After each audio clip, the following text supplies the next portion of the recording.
Alrighty, today we'll be understanding the concept of database projects. Imagine you are designing a building and a database project is like your architectural blueprint. It defines tables, views, procedures, and relationships before anything is built.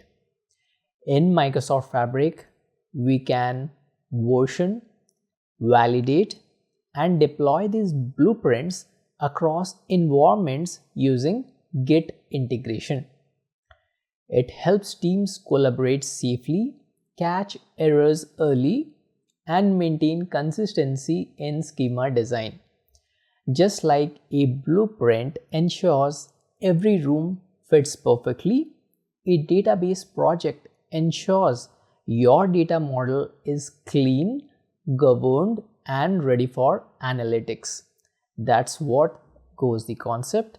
Let's meet in our next lecture.